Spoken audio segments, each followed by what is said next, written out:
안녕하세요 여러분. 구주입의 수학학원 구리본원에서 국어를 가르치고 있는 정세현 선생님입니다. 이번에 내신 퍼펙트 모의고사 국어 해설을 담당하게 되었는데요. 중학교 3학년 친구들 모두 고생 많았습니다. 네, 그러면 이번 퍼펙트 모의고사 총평과 문항 분석 한번 해보도록 할게요. 이번에 출제 영역은요, 문학과 문법의 두 가지 영역에서만 출제되었습니다. 시의 경우에는요, 유한진의 상처가 더 꽃이다, 그리고 소설은 최인남의 노새 두 마리가 나왔어요. 문법 같은 경우에는 의문 체계와 특성, 의문의 체계를 알고 있는지 아니면 각각 의문의 특성이 무엇인지 알고 있는지 묻고 있는 문제가 나왔습니다. 그리고 통일시대의 국어에 대한 관심, 북한어와 남한어의 차이, 남북 언어의 차이를 알고 있는가 물어보는 문제들이 나왔습니다. 여러분들이 문학을 접근할 때 흔히 저지르는 실수가 지문부터 냅다 읽어버리는 거예요. 선생님은 냅다 읽으라고 하지 않습니다. 아직도 시나 소설을 그냥 냅다 읽기만 한다면 안 돼요. 시와 소설도 읽는 공식이 있습니다. 예를 들어서 보기가 딸린 문제는 어떻게 접근해야 하는지 그 공식을 선생님이 알려줄 거예요. 바로 보기 먼저 접근해야 한다는 것이죠. 조금 있다가 문제를 통해서 한번 연습해 보도록 합시다. 네, 다음으로 문법 내용에 대한 전략입니다. 문법 같은 경우에는요, 가장 어려운 문제 두 문제를 제외하면 평이한 수준, 중상 정도의 수준으로 출제가 되었고요. 여러분들이 문법 어려워요 라고 하는데 사실 그건 여러분들이 외우지 않아서 어려운 거예요. 여러분, 문법은 법입니다. 여러분들 교통법, 교통안전법, 형법 이런 거 모르면 모르는 사람이 손해보지요. 문법도 외우지 않은 사람, 모르는 사람이 손해를 봅니다. 문법 같은 경우에는 무조건 암기가 기본이 되어야 해요. 그런데 냅다 외우는 것이 아니라 개념을 구조화해서 접근할 수 있어야 합니다. 그리고 여기서 끝나는 것이 아니라 외운 것을 응용할 수 있는지, 적용할 수 있는지를 물어보는 문제들이 출제가 되었어요. 예컨대 자음 같은 경우에는 분류 기준이 여러 가지지요. 첫 번째로 소리나는 위치, 두 번째 소리를 내는 방법, 세 번째 소리의 세기 등입니다. 그래서 이 위치에 따라서 몇 가지, 방법에 따라서 몇 가지, 세기에 따라서 몇 가지 구조화되어서 머릿속에 암기가 되어 있어야지, 안 그러면 출력에 오래 걸려요. 여러분들이 좀 구조화해서 접근할 수 있도록 해야 하고요.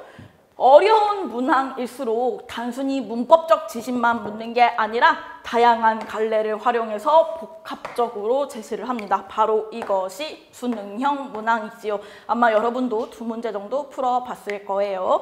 그렇다면 여기까지 총평과 전략 마치고 다음부터는 주요 문항 해설하도록 하겠습니다. 네, 이제 주요 문항 해설 들어가도록 할 텐데요. 선생님하고 첫 번째로 풀어볼 문제는 1번에서 5번 지문에 해당했던 문제 중에서 2번입니다. 2번 문제 같은 경우에서는 보기를 바탕으로 이제 가의 기역과 니은에 대해서 이해한 것으로 가장 적절한 것은 이라는 문제였어요.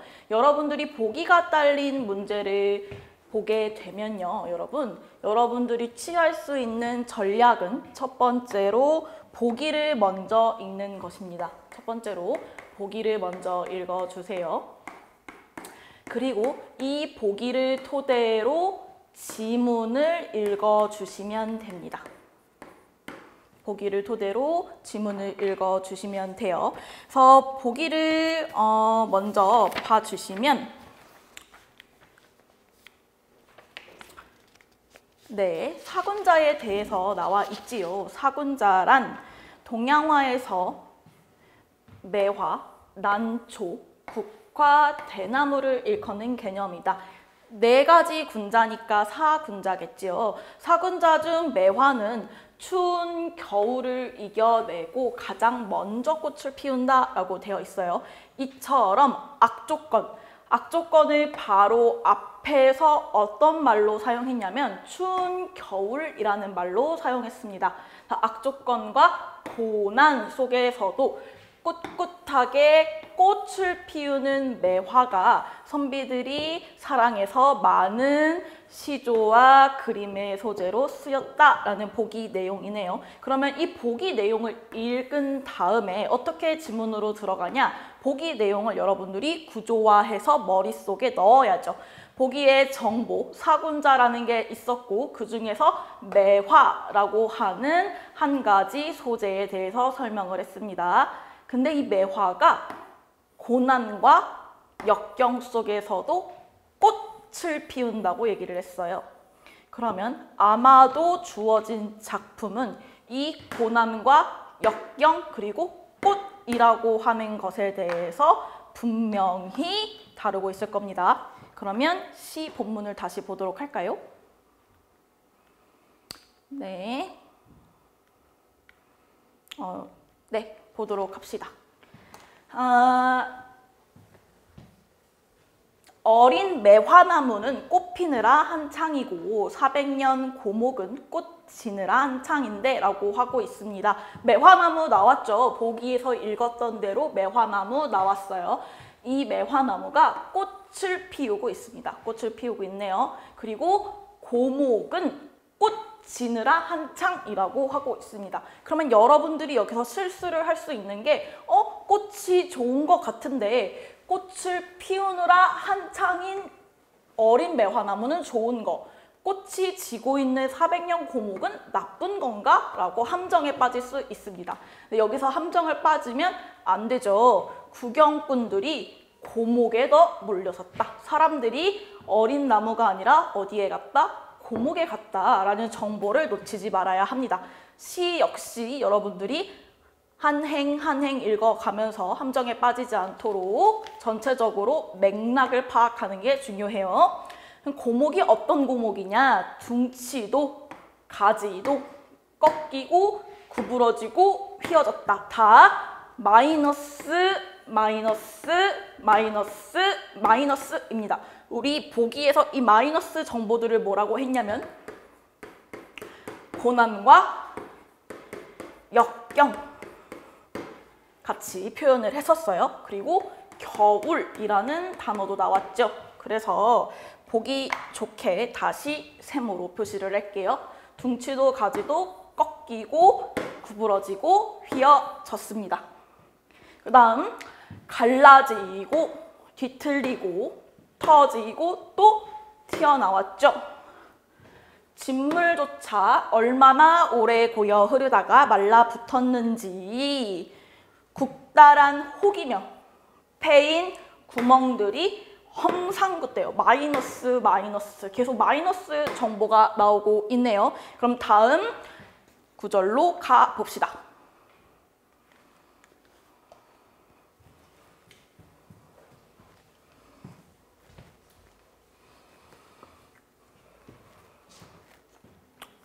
거무죽죽한 혹도 그리고 구멍도 모양과 굵기, 깊이, 빛깔이 다 다르다고 하고 있습니다. 지금까지 계속 진물이 나오고 상처를 입은 상태예요.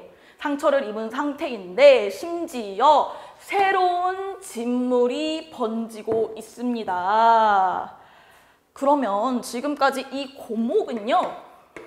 고목은 아까 말했던 이 마이너스인 상황, 보기에서도 제시했던 그 한겨울과 고난과 같은 상황을 계속해서 견디고 겪고 있는 상황이에요. 이 상황에 대해서 시에서 말하고 있는 화자는 뭐라고 얘기를 하냐면요. 의연하고 의젓하다라고 평가합니다. 의연하고 의젓하다. 누가 하는 말이죠? 화자. 시에서 말하는 이 화자가 하는 말이죠. 그리고 화자가 고목 뭐라고 평가하고 있습니까? 사군자 중에 으뜸답다. 네 가지 매난 국죽 중에서 뭐가 제일 으뜸이라고요? 사군자 중에 매화가 가장 으뜸이다. 왜? 왜? 고난을요 꿋꿋하게 견디고 있으니까요. 견디고 있으니까요. 꽃 구경이 아니라 상처 구경이다. 상처 구경이다. 상처 깊은 이들에게는 훈장으로도 보일 거고요. 부적으로도 보입니다. 여러분이 만약에 훈장이나 부적의 어휘 뜻을 몰라도 좋습니다. 상처 깊은 이들에게는 훈장으로 보여요. 뭐가?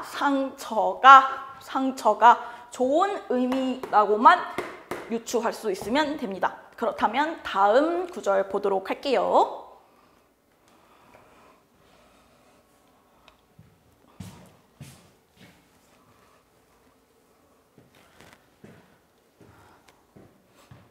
백년 못된 사람이 매화 400년의 상처를 헤아리랴마는 그러네요. 이 고목 역시 매화였네요. 꽃이 지고 있었던 매화였어요. 그러면 여러분 아까 했던 말 있죠? 선생님이 여러분들이 함정에 넘어갈 수 있다고 얘기했던 부분이 있어요. 바로 꽃이 지면 나쁜 거 아닌가요? 라고 생각했던 그런 함정, 여기서 역전될 수 있죠.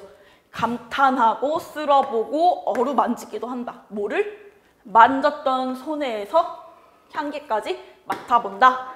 진동하겠지. 상처의 향기. 원래대로 국어의 올바른 어순이라면 상처의 향기가 진동한다. 이 말이 맞겠죠. 그래서 일반적인 어순에서 반대로 쓴 거 도치법 쓰였고요. 상처의 향기라고 했으니까 심상은 후각적 심상이네요. 그리고 상처야말로 꽂힌 것을. 여러분, 꽃이 상처다, 상처가 꽃이다. 일반적으로 성립할 수 없는 모순된 말이고요. 근데 이 모순 속에 의미가 살아있지요. 어떤 의미이냐? 상처보다 뭐가 더 아름답다? 잘못 말했습니다. 미안합니다.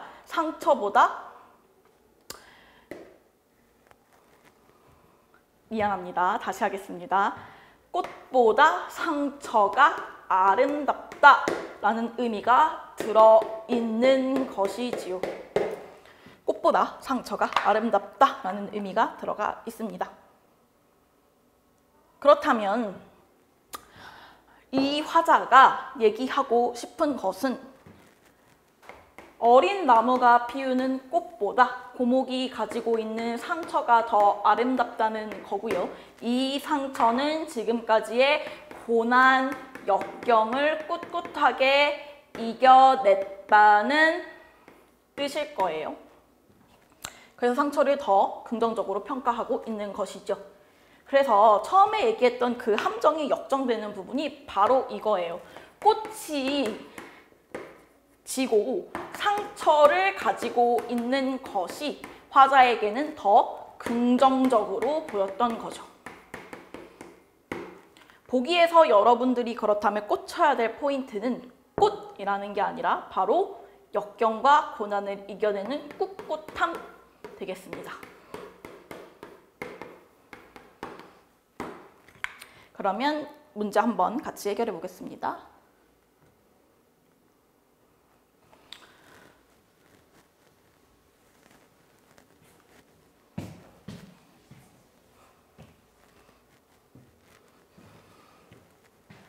바로 선지 보도록 할까요? 시적 화자가 어린 매화나무를 기역 사군자 중 으뜸이라고 한 것은 때맞춰 열심히 꽃을 피우는 모습 아니죠. 꽃을 피우는 것이 아니라 꿋꿋함을 가지고 사군자 중 으뜸이라고 평가했던 것이겠죠. 시적 화자가 고목을 기역 이라고 사군자 중 으뜸이라고 했던 것은요. 사람들의 시선에 자만하지 않는 모습 아니죠. 꿋꿋함이 키워드라고 얘기했습니다. 꿋꿋함.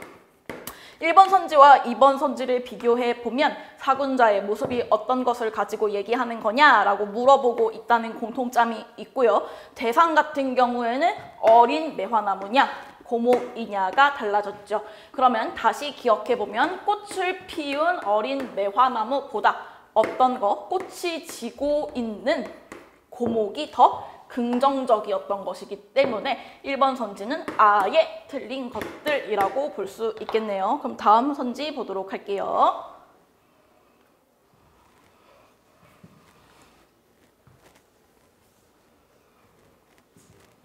니은과 같은 행위, 어떤 행위였죠? 감탄하고 쓸어보고 향기까지 맡아보는 행위는 매화꽃의 아름다움에 감탄하는 사람들의 반응이라고 할 수 있다.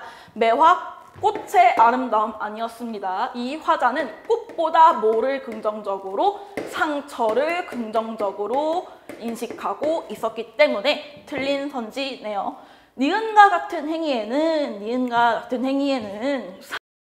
매화나무의 꿋꿋함, 본받으려는 마음, 그러니까 만져보고 쓸어보고 향기까지 맡아보겠지요. 답은 4번인 거 확인했네요. 5번 선지 그래도 같이 볼까요? 니은과 같은 행위에는 매화의 상처를 알아주지 못해 미안하다, 이런 내용 알 수 없지요. 그래서 답은 4번 확인할 수 있었습니다. 다음 문제로 넘어가도록 할게요. 네, 3번 문제는 다음 중 나에 대한 설명으로 가장 적절한 것을 찾는 문제였습니다. 그렇다면 나를 한번 읽어봐야겠죠. 가야반 1급품 위에 가야반이 뭔지 모르겠어요 라고 해도 상관없습니다. 지금 설명해 줄 텐데 가야반은 가야나무, 일본어로 가야고요. 우리말로는 비자입니다. 비자나무로 만든 소반, 쟁반, 여기서는 바둑판의 판이 되겠죠. 가야반 1급품 위에 또 한층 티어 특급이라는 것이 있다. 용제며 연륜이며 어느 점이 1급과 다르다는 것은 아닌데 가야반과 그렇게 다른 게 아닌데 반면에 머리카락 같은 가느다란 흉터가 보이면 이게 특급이다. 특급의 조건이 뭐라고 했죠? 흉터. 상처가 있어서 값이 내리는 게 아니라 되려 비싸진다는데 진진한 흥미가 있다. 아, 그렇다면 여기까지만 읽어도 나에 대해서 조금 파악이 되네요.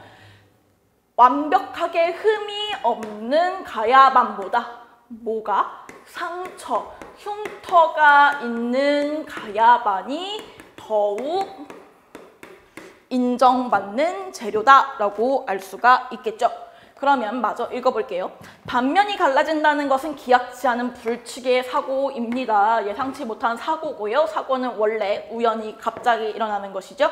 사고란 어느 때, 어느 경우에도 별로 환영할 것이 못 되고요. 그 그녀의 성질 여하에 따라서는 1급품 바둑판이 목침나무로 만든 딱딱한 베개입니다. 무로 전락할 수도 있다. 그러나 그렇게 큰 균열이 아니고 회색 알러지가 있을 정도라면 헝겊으로 싸고 뚜껑을 덮어서 조심스럽게 간수해 둡니다. 갈라진 균열 사이로 먼지나 티가 드러나지 않도록 하는 단속이고요. 계속 그냥 내버려 두면요. 그 결과 상처 났던 바둑판은 제 힘으로 제 상처를 고쳐서 본래대로 유착해버리고 균열진 자리에 머리카락 같은 흔적만 남는다. 그럼 이게 뭐죠? 특급이겠죠? 특급입니다. 다음 단락 보도록 할게요.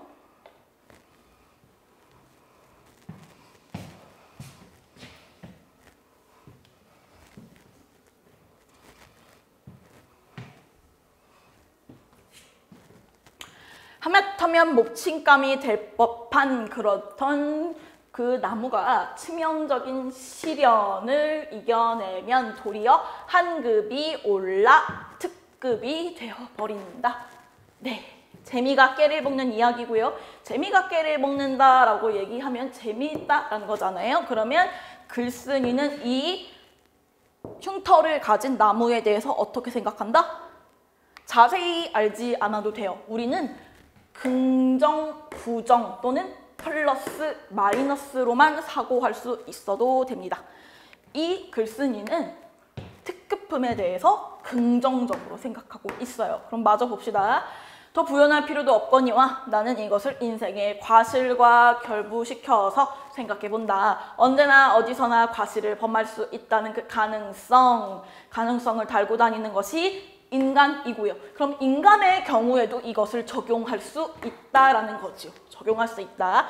과실은 예찬할 것이 아니고 과실은 칭찬할 것이 아니고요. 장려할 것도 아니래요. 그러나 나오면 역접이죠. 역접에 접속어가 나오면요. 여러분들이 하셔야 하는 건 앞에 있던 내용의 반대 생각하시면 됩니다. 그러나 장려할 노릇도 못 되지만 과실이 인생에 올 마이너스일 까닭도 없다. 과실로 해서 더 커가고 싶어가는 인격이 있다. 과실로 해서 더 정화되고 굳세어지는 사랑이 있다. 앞에 있던 내용은 과실에 대해서 마이너스라고 얘기하고 있는데 그러나 뒤에 있는 내용은 과실에 대해서 플러스라고 얘기하고 있죠. 역접 효과 기억해 두세요. 누구나 할 수 있는 일은 아닌데요. 어느 과실에서 적용된다는 것도 아닙니다. 제 과실, 제 상처를 제 힘으로 다스릴 수 있는 가야나무로 만든 바둑판. 그 탄력이라는 거는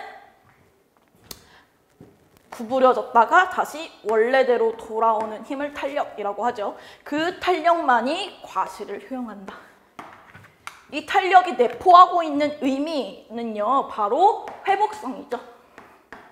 회복성. 상처를 입었음에도 스스로 회복해내는 힘. 그리고 이걸 탄력이라고 얘기하고 있습니다. 그렇다면 가와 나에서 얘기하고자 하는 바가 유사하다고 아마 알 수 있을 거예요. 문제 한번 보도록 할까요?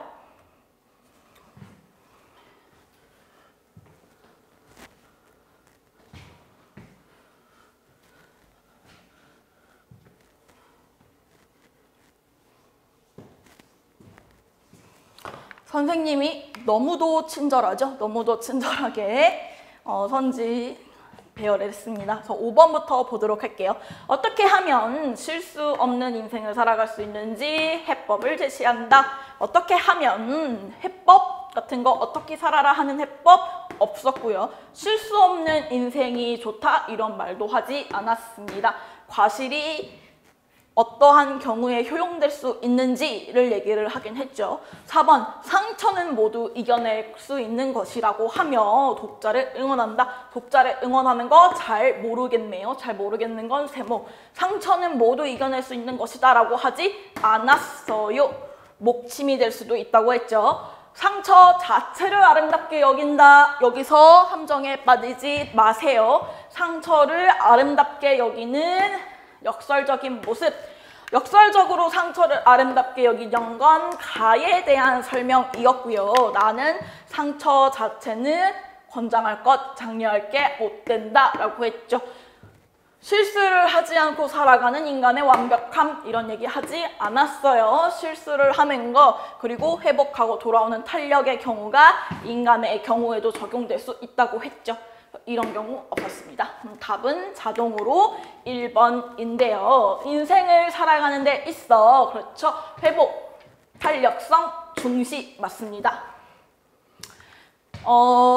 아마 한자어가 많이 등장을 해서 여러분들이 좀 주춤주춤 했었을 것 같은데 모르는 어휘가 나왔더라도 플러스, 마이너스 또는 긍정, 부정으로 글쓴이가 하고 싶은 거, 글쓴이가 무엇을 긍정적으로 여기는지를 판단했다면 쉽게 찾을 수 있는 문제였습니다. 다음 문제 4번 보도록 할게요.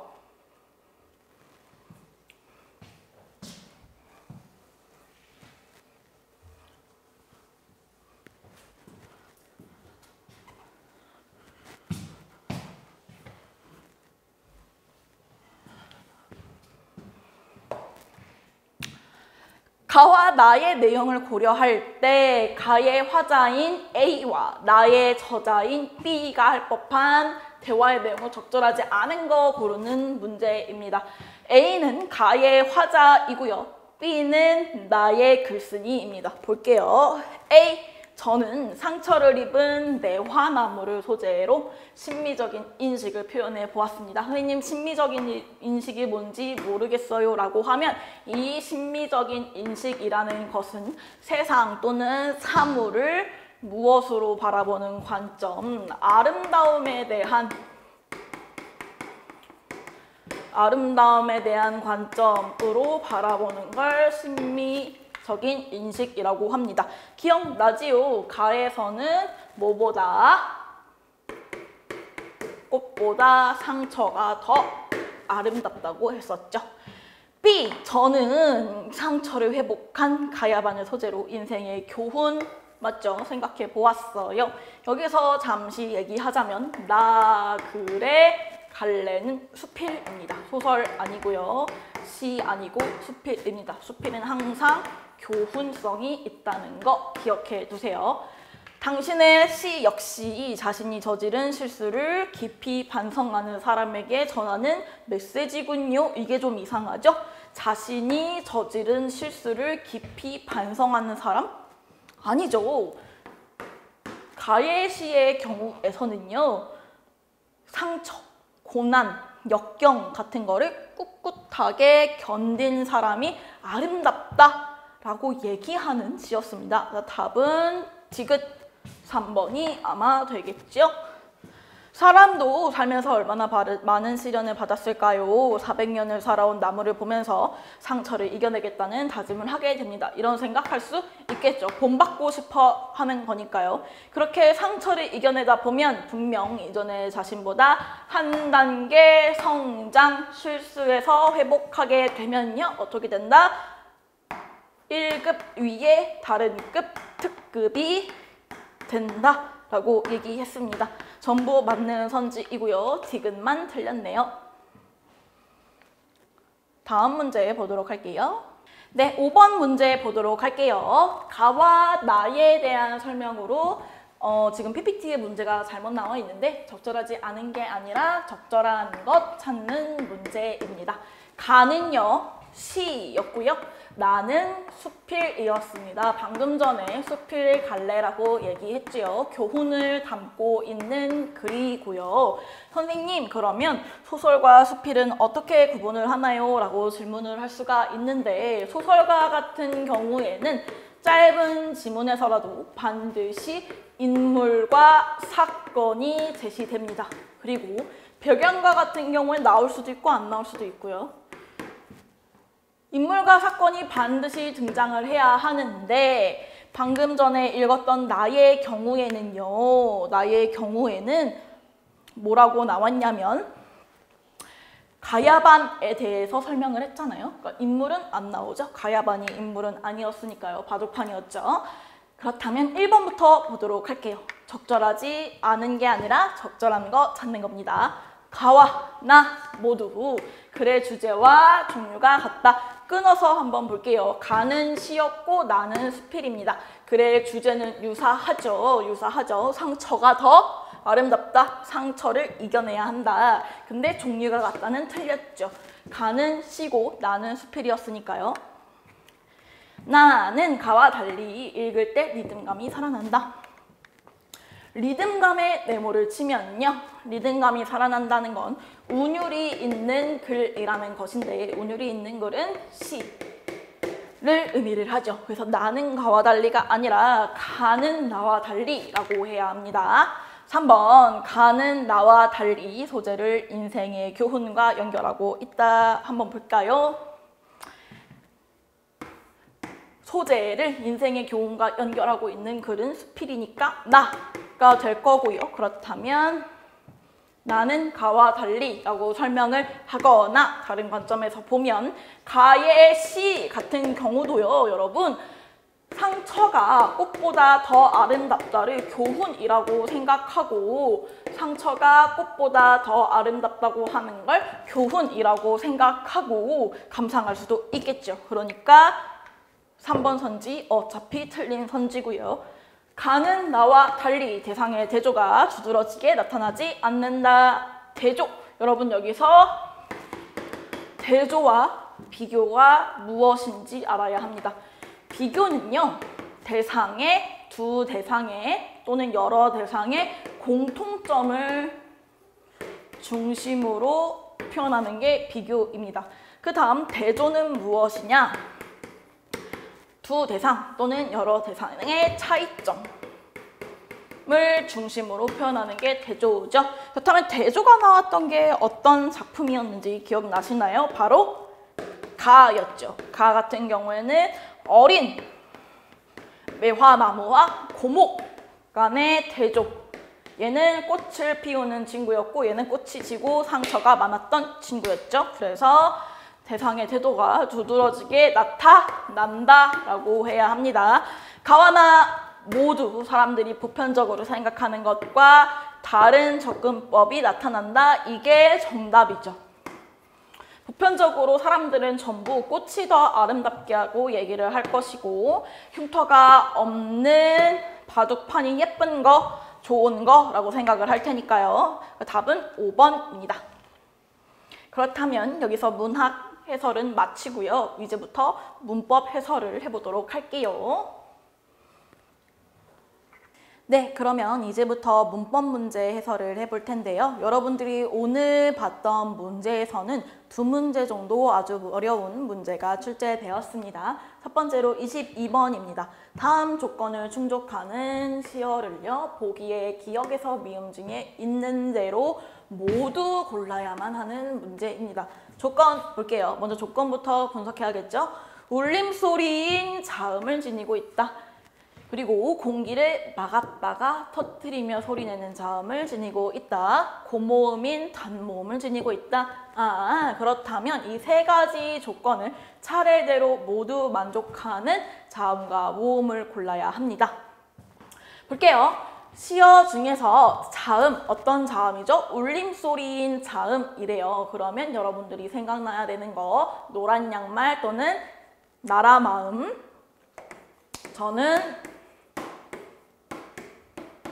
이렇게 쓰도록 하겠습니다. 미음, 이응, 니은, 리을인데요. 앞에서부터 미음, 이응, 니은까지는 비음입니다. 그리고 리을은 유음이지요. 여러분들이 어떻게 소리 나는지, 자음이 어떻게 소리를 나는지 발음하고 있는지를 기억해 본다면 미음, 이응, 니은은 비음이고 리을은 유음이라는 거 금방 떠올릴 수 있을 겁니다. 공기를 막았다가 터뜨리며 소리내는 자음입니다. 이것은 소리내는 방법과 관련되어 있지요. 그렇다면 자음의 소리내는 방법에 따라서 자음을 어떻게 분류할 수 있는지 잠깐 보도록 할게요. 소리내는 방법에 따라서 자음, 파열음, 소리를 막았다가 터뜨리는 자음들, 그리고 두 번째로 마찰음. 공기가 지나가는 통로를 좁게 만들어서 공기를 마찰시키면서 발음하는 소리들을 마찰음이라고 하죠. 그리고 세 번째로 파열 플러스 마찰인 파찰음이 있습니다. 국어에서 파찰음은 즈, 쯔, 츠 밖에 없어요. 그리고 파열음 계열 같은 거는 그, 드, 브 계열밖에 없지요. 계열이라고 했으니까 그, 드, 뜨, 트, 브, 뿌, 프 전부 해당하는 것입니다. 그러면 마찰음은 무엇이냐? 시옷 계열 스, 흐 이런 애들이 있죠. 그렇다면 우리가 여기서 골라야 하는 것은 파열음이니까 기역, 디귿, 비읍이 해당이 되겠네요. 고모음인 단모음을 지니고 있다. 여러분 단모음 체계표 혹시 기억하고 있나요? 빨리 외울 수 있는 방법, 잘 외울 수 있는 방법 선생님이 알려주도록 할게요. 키, 위, 를, 주, 개, 돼, 엇, 소, 네, 가 라고 외우시면 됩니다. 그래서 반을 딱 가르어서 앞에 있는 애들은 전설 모음이고요. 혀의 위치가 앞쪽에 있는 전설 모음, 뒤쪽에 있는 애들은 후설 모음입니다. 그리고 앞에 있는 애들은 평순, 뒤에 있는 애들은 원순. 앞에 있는 애들은 평순, 뒤에 있는 애들은 원순. 그래서 평원, 평원 하시면 되고요. 이렇게 한 줄, 한 줄, 한 줄 갈라서 고모음, 중모음, 저모음이라고 하면 됩니다.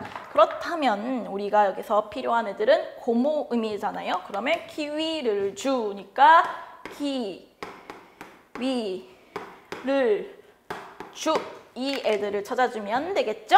그렇다면 조건은 모두 분석됐고요. 보기 한번 들어가 볼게요. 네, 그렇다면 이제 보기를 보도록 할 텐데요. 조건 다시 한번 써봤어요. 선생님이 조건 울림소리 그리고 파열음 마지막으로 고모음입니다. 한번 보도록 하죠. 나는 오래된 거리처럼 너를 사랑하고 거리 한번 볼게요. 거리의 기억은 그드브 계열 파열음 맞고요. 리을은 울림소리 맞네요. 모음 이는 고모음이니까 기억은 고르면 됩니다. 별들은 벌드처럼 웅성거리고 웅성 한번 볼까요? 여러분 울림소리는 있나요? 웅성에 이응이 있죠. 여러분들이 헷갈리면 안 되는 게 이 웅성은요 사실 이렇게 쓰여진 글자입니다. 이거 이응 아니고요. 받침이 이응이죠. 선생님 여기에 있는 게 이응이 아닌가요? 라고 하면 여기에 있는 건 사실 아무것도 없다, 자음이 없다라는 걸 표시해주는 빈 자리입니다. 여러분 수학에서 아무것도 없다라는 걸 표시할 때 어떤 기호를 쓰죠?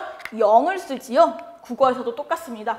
여기 자음이 없는 자리, 모음 그 자체다라는 걸 표현해 주기 위해서 0처럼 기호로 동그라미를 그려준 거예요. 그래서 웅자는 사실 우와 이응만 합쳐진 글자입니다. 그리고 성을 볼까요? 성 같은 경우에는요.